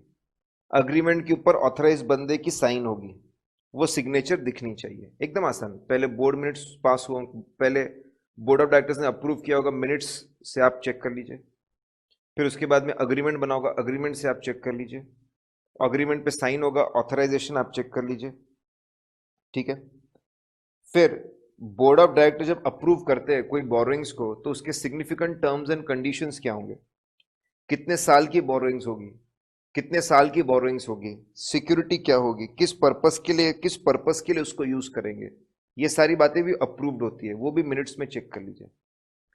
तो पहले बोर्ड ऑफ डायरेक्टर्स का अप्रूवल हुआ, वो चेक कर लिया, अग्रीमेंट हुआ, वो चेक कर लिया, ऑथराइजेशन, वो चेक कर लिया, ठीक है। फिर लोन, लोन की अकाउंटिंग होती है, लोन की अकाउंटिंग होती है, लोन की अकाउंटिंग अग्रीमेंट में जो डिटेल्स है, अमाउंट की डिटेल्स है उससे मैच कर लीजिए, फिर इंटरेस्ट रेट की डिटेल्स है, अग्रीमेंट में जो डिटेल्स है उससे मैच कर लीजिए। फिर अगर, अब लोन सिर्फ, बोरोइंग सिर्फ इस तरह की, बोरोइंग और भी तरह की हो सकती है, it can be in the form of lease, finance lease, hire purchase, तो उसकी accounting hire purchase account, finance lease का जो अग्रीमेंट है उससे मैच कर लो।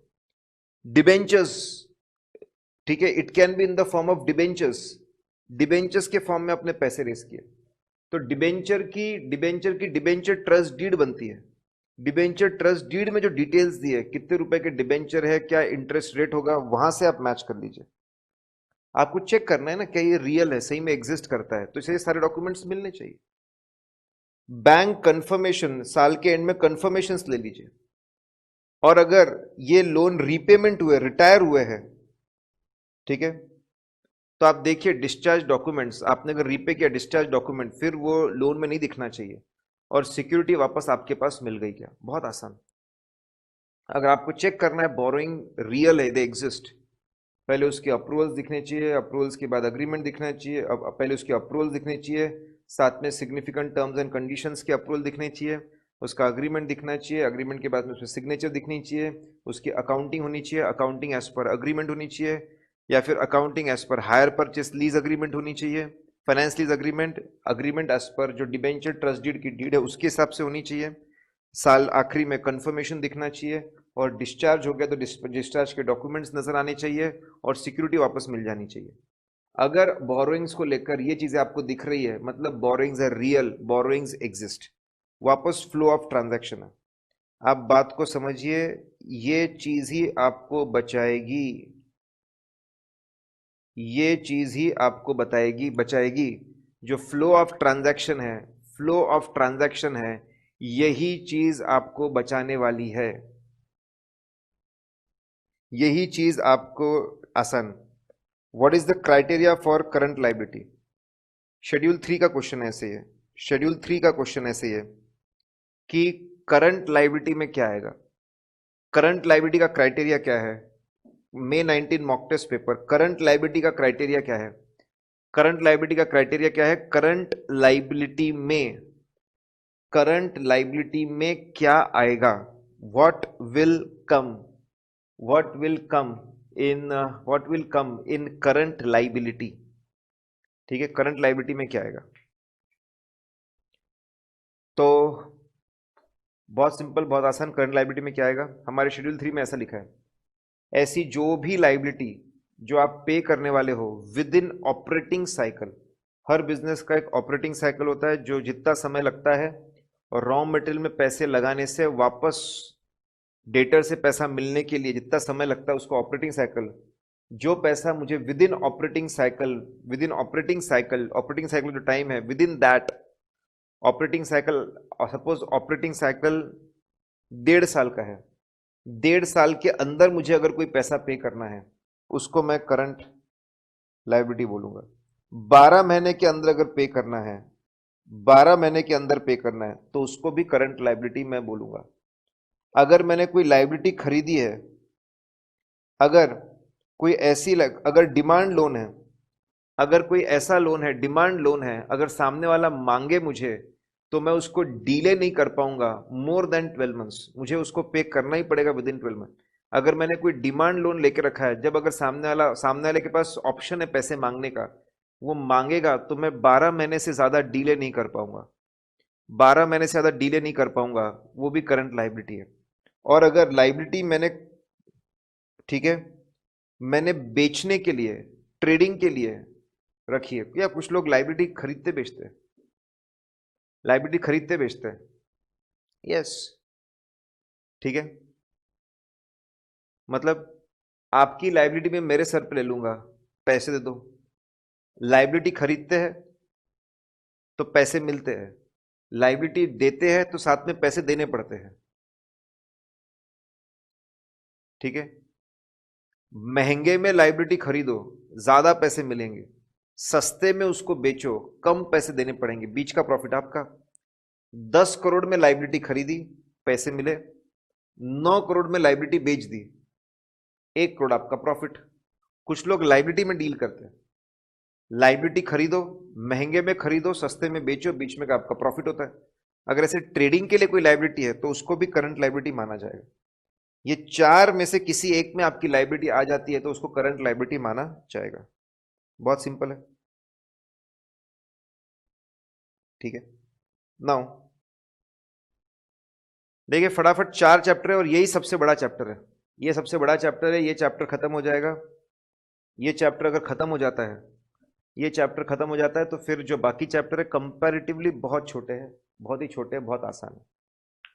नाउ ट्रेड पेबल एग्जिस्ट करते हैं, ट्रेड पेबल, अब अभी तक के ये सारी चीजें फ्लो में थे, ठीक है, flow of transaction, transaction step by step कैसे होता है, ट्रांजैक्शन का फ्लो, सारे ट्रांजैक्शन के फ्लो में थे। अब ये जो ट्रेड पेबल, बस इतना आपको याद रखना भाई, ट्रांजैक्शन का फ्लो है क्या, ट्रांजैक्शन का फ्लो है तो फटाफट याद कर करके आप ऐसा। अब ये ट्रांजैक्शन का फ्लो नहीं है, नाउ ट्रेड पेबल, ठीक है, ये ट्रांजैक्शन का फ्लो नहीं है, ठीक है, is not transaction flow, this is audit flow.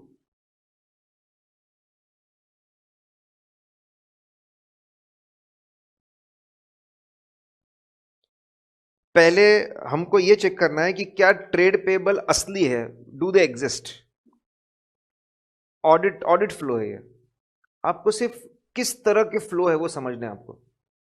ये ऑडिट का फ्लो है। सर ये ऑडिट का फ्लो क्या है?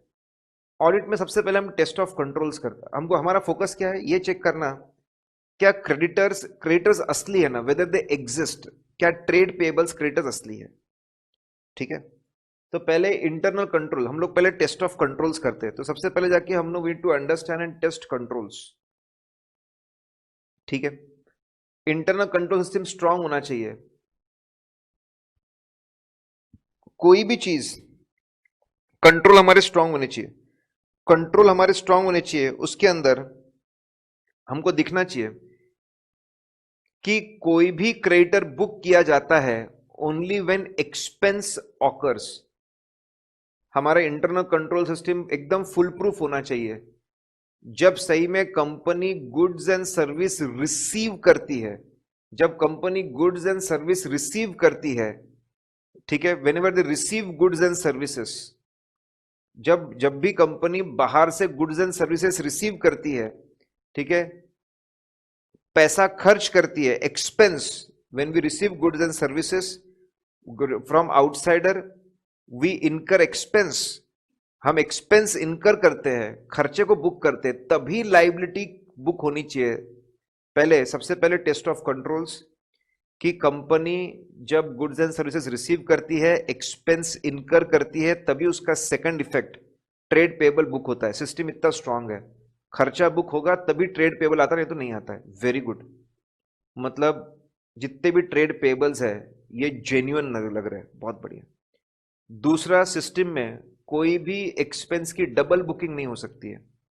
डबल बुकिंग, एक ही परचेस बिल की दो बार बुकिंग नहीं हो सकती है, क्योंकि परचेस इनवॉइस नंबर डालते हैं, अगर आप वापस बुक करोगे तो बता देगा कि भाई साहब ये तो डबल बुकिंग है।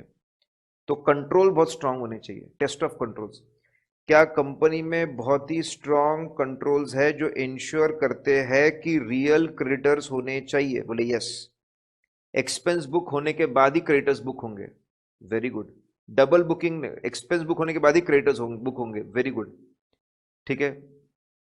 फिर डबल बुकिंग नहीं होगी, वेरी गुड।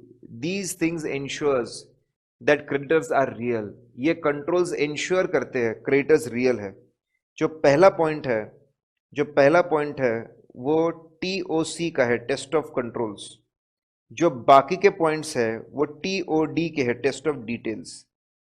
अब बैलेंस शीट के अंदर क्रेडिटर है, बैलेंस शीट के अंदर, बैलेंस शीट के अंदर क्रेडिटर है, आपको चेक करना है क्रेडिटर्स बराबर है ना, ठीक है। पहले एक काम करिए, जनरल लेजर में, जनरल लेजर में, जनरल लेजर में आपका क्रेडिटर्स अकाउंट होगा। जनरल लेजर में टोटल क्रेडिटर्स अकाउंट, मुझे याद नहीं आ रहा मैंने आपको ये बताया था कि नहीं बताया था, ठीक है, फिर भी आपको बता दूं।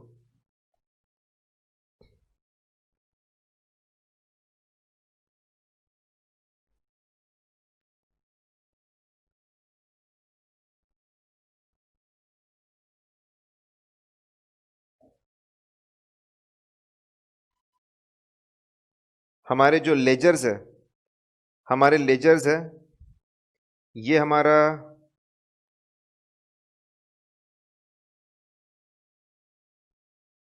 क्रेडिटर्स लेजर है, ये हमारा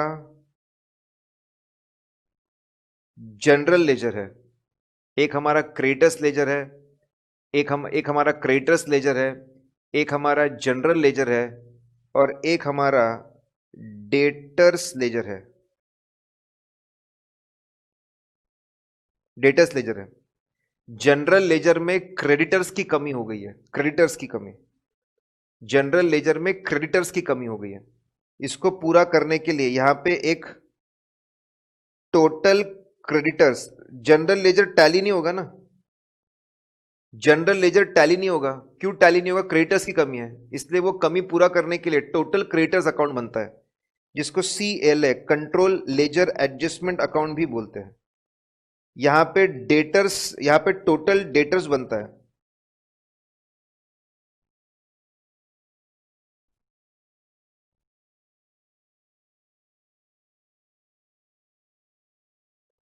उसको DLA बोलते हैं।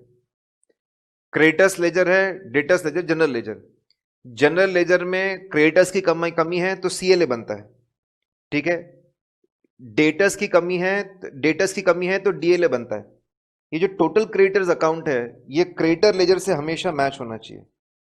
ये मैंने आप लोगों को बताया था शायद, आई रिमेंबर, थोड़ा तो मैंने आपको बताया था, लेकिन फिर से बता दूंगा तो भी चलेगा।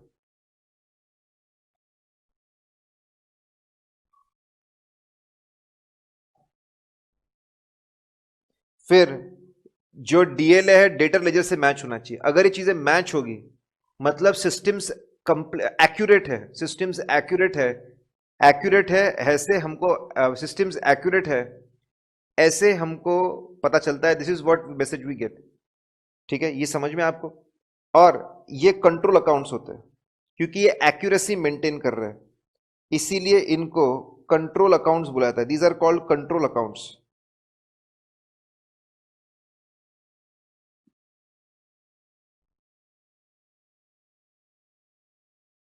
ये हमारे कंट्रोल अकाउंट्स है।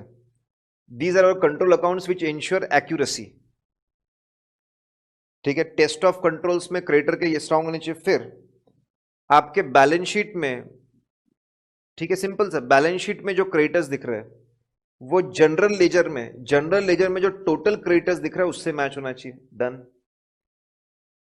वहां पे जो टोटल क्रेडिटर्स है जनरल लेजर के, वो क्रेडिटर लेजर से मैच होना चाहिए। Simple, balance sheet, balance sheet to general ledger to creditors ledger, बोले मैच हो गया, बहुत बढ़िया। चीजें मैच हो गई तो बोले बहुत ही बढ़िया है।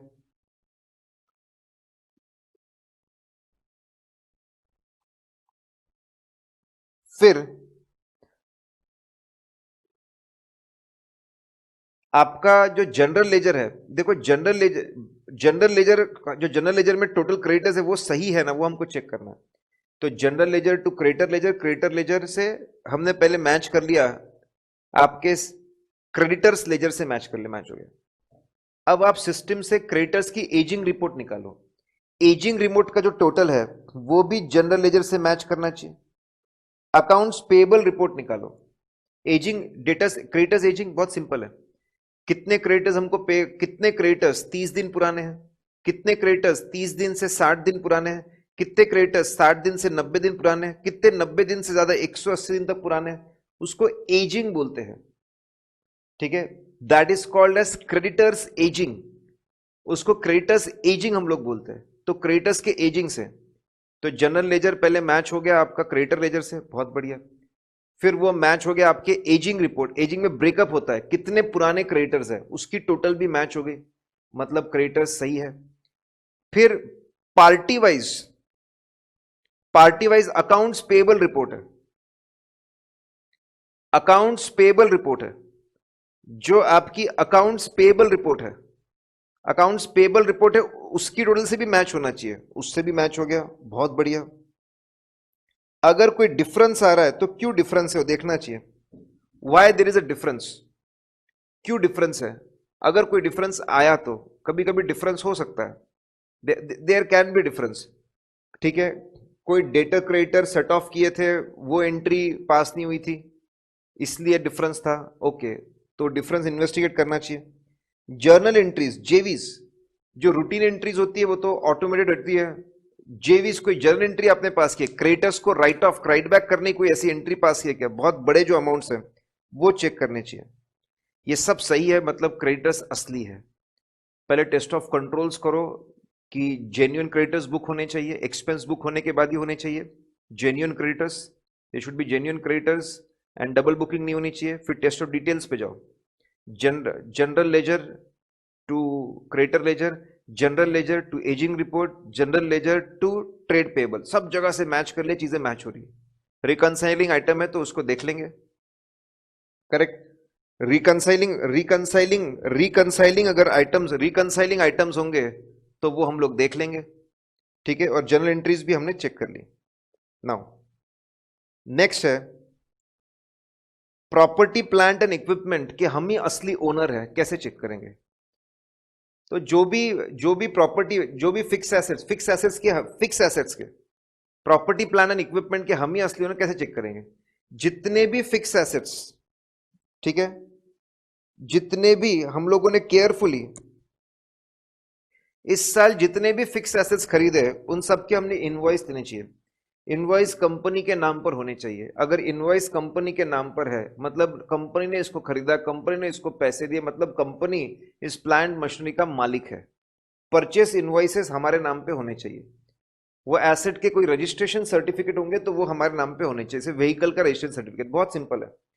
परचेस इनवॉइस खरीदते हो, परचेस इनवॉइस मेरे नाम पे, रजिस्ट्रेशन सर्टिफिकेट मेरे नाम पे, मतलब मैं इसका ओनर हूं। बोले डन। ठीक है।